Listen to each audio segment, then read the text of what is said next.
구약 711페이지에 있습니다. 에스라서 2장 1절부터 70절까지의 말씀 우리 한 절씩 우리 교독하도록 하겠습니다.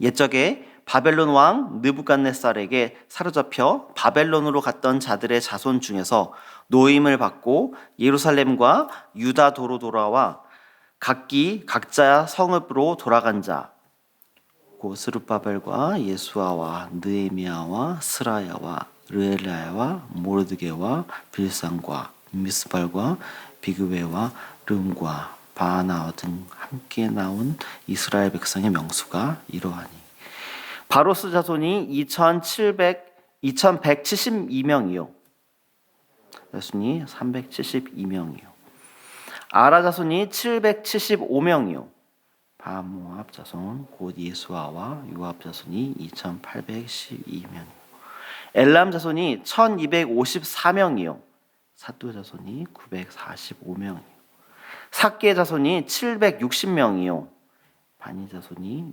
642명이요 브베 자손이 623명이요 아스가 자손이 1222명이요 아도니감 자손이 666명이요 비그웨 자손이 2056명이요 아딘 자손이 454명이요 아들 자손 곧 히스기야 자손이 98명이요 베세 자손이 323명이요 유라 자손이 122명이요 하숨 자손이 223명이요 깃발 자손이 95명이요 베들레헴 사람이 123명이요 느도바 사람이 56명이요 아나도 사람이 128명이요 아스마의 자손이 42명이요 기라다림과 그비라와 부에롯 자손이 743명이요 라마와 게바 자손이 621명이요 믹마스 사람이 122명이요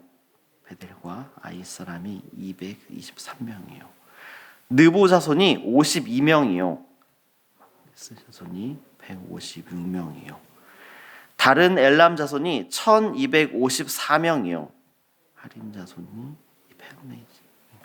로드와 하딧과 오노 자손이 725명이요 여리고 자손이 345 스나아 자손이 3630명이었더라 제사장들은 예수아의 집 여다야 자손이 973명이요 임멜 자손이 1052명이요 술 자손이 1247명이요 하림 자손이 1017명이었더라 사람은 호다위아 자손 곧 예수아와 간 자손이 74명이요 노래하는 자들은 아삽 자손이 128명이요 문지기의 자손들은 살문과 아델과 달몬과 아굽과 하디다와 소베 자손이 모두 139명이었더라 느디님 사람들은 시아 자손과 하수바 자손과 답바옷 자손과 게로스 자손과 시아하 자손과 바돈 자손과 르바나 자손과 하가바 자손과 아굽 자손과 하갑 자손과 사물레 자손과 하난 자손과 깃델 자손과 가할 자손과 르아야 자손과 신 자손과 느고다 자손과 가삼 자손과 우사 자손과 바세야 자손과 베세 자손과 나 자손과 무운남 자손과 느부셈 자손과 박복 자손과 하그바 자손과 할훌 자손과 바스룰 자손과 무이다 자손과 하르사 자손과 바르고스 자손과 시스라 자손과 데마 자손과 시아 자손과 하디바 자손이었다. 솔로몬의 신하의 자손은 소대 자손과 하소벨의 자손과 브루다 자손과 알라 자손과 다르곤 자손과 깃델 자손과 스바디아 자손과 하딜 자손과 보게렛 하스바임 자손과 아미 자손이니 모든 느디남 사람과 솔로몬 신하의 자손이 392명이었더라.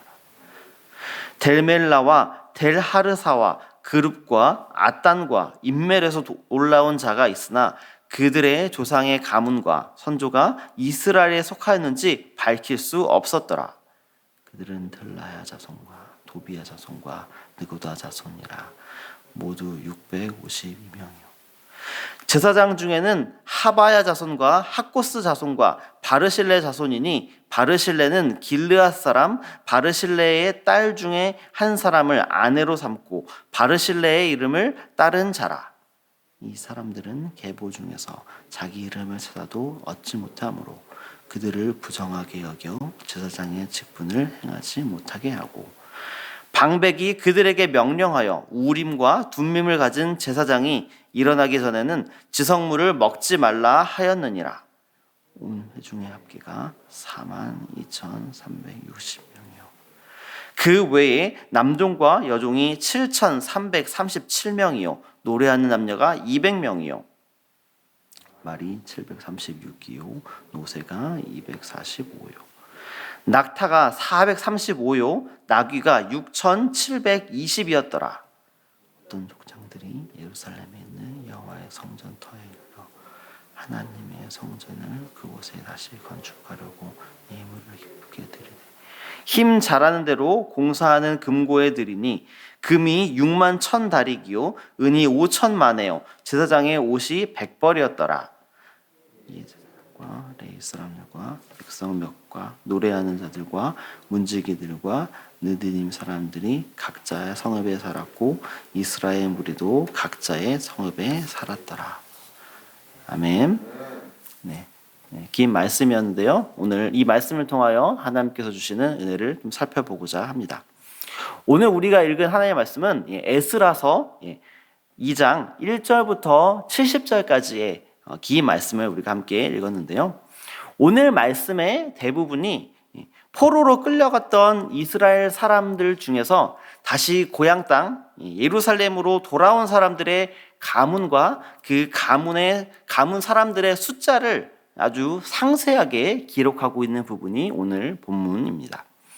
오늘 말씀에서 이렇게 예루살렘으로 돌아오게 되는 이 이스라엘 사람들의 심정은 어땠을까요?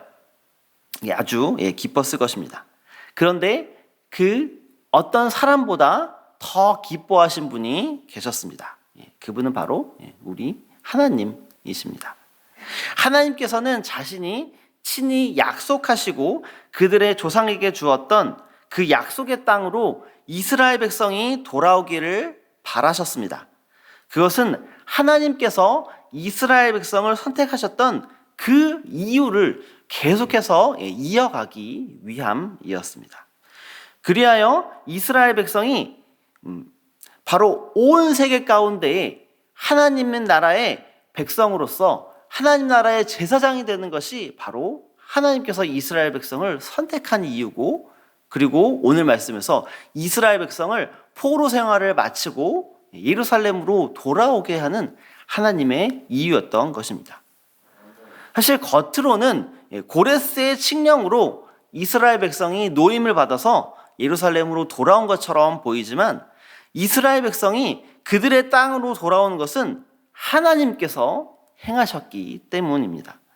실제로 고레스도 에스라 1장 2절에서 자신이 명령을 내리지만 그 명령은 하나님께서 자신에게 명령하셔서 이스라엘 백성을 보내고 또 예루살렘에서 성전을 건축하라고 말씀하셨다라고 말하고 있습니다.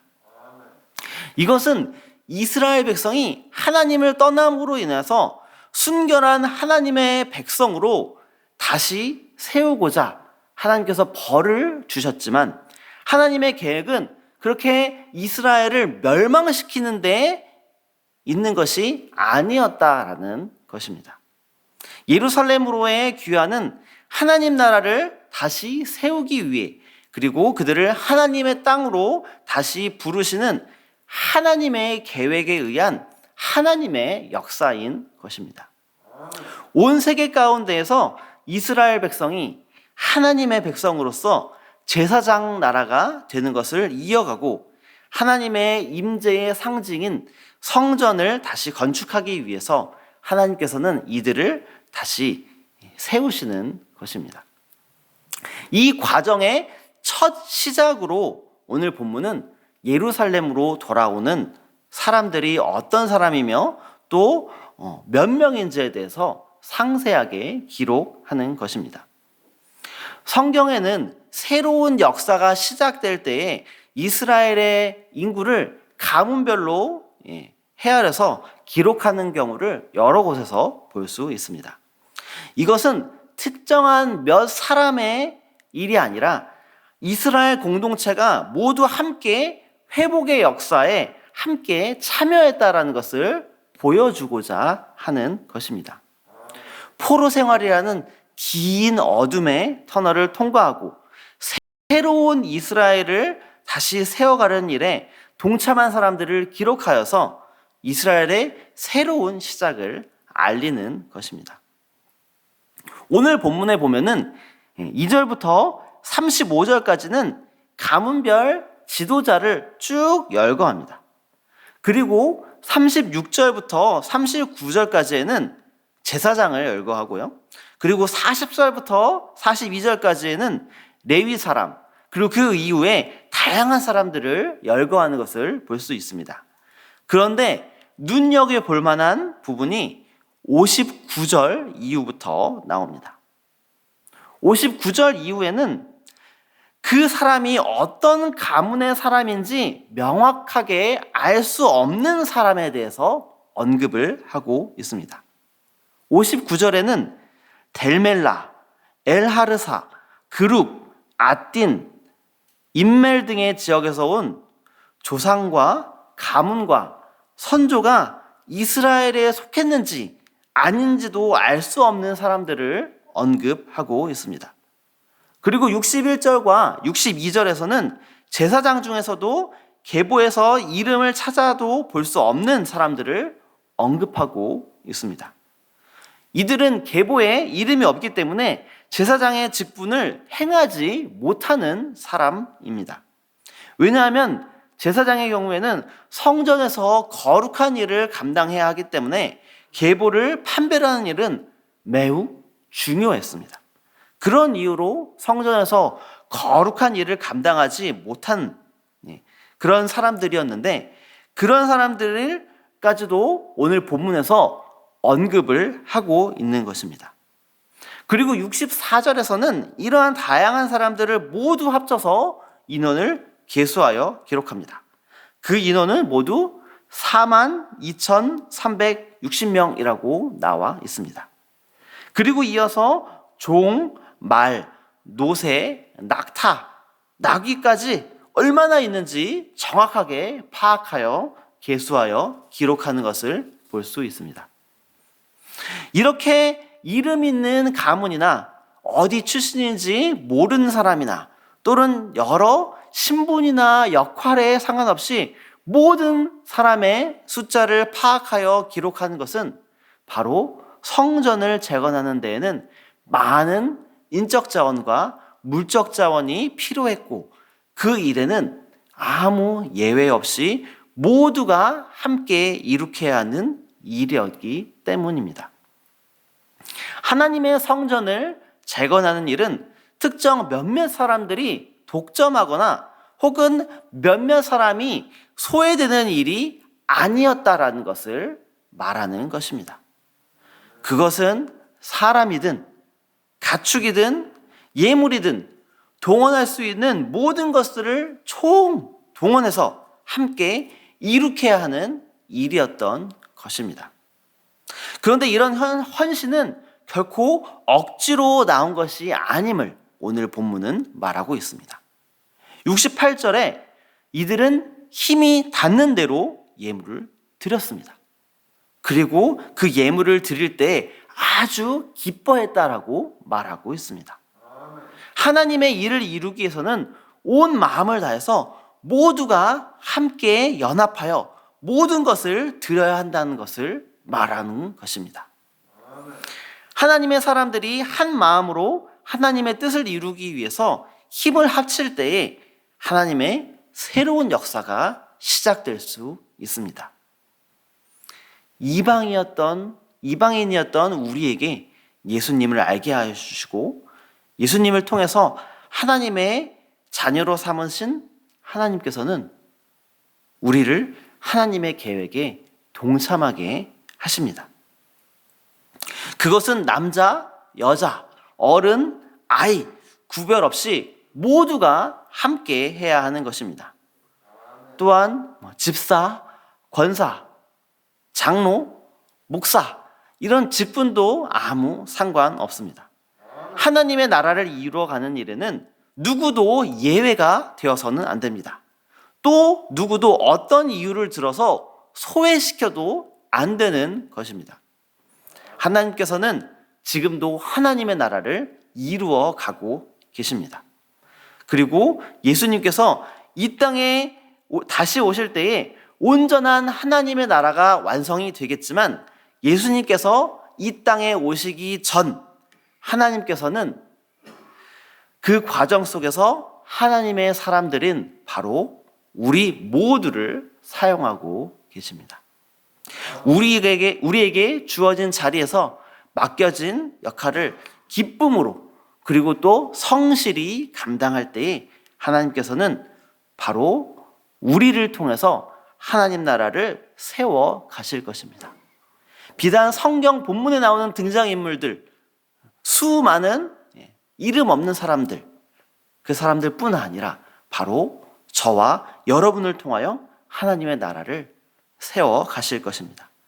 그리고 우리를 통해서 사탄으로부터 억압받아서 고통 가운데 있는 영혼들을 회복시키는 일들을 바로 우리를 통해서 이루어 가실 것입니다. 그 일에 예외되지 않고 또한 소외되지 않으며 기쁨과 감사로 동참하는 저와 여러분이 되시기를 소망합니다. 함께 기도하겠습니다.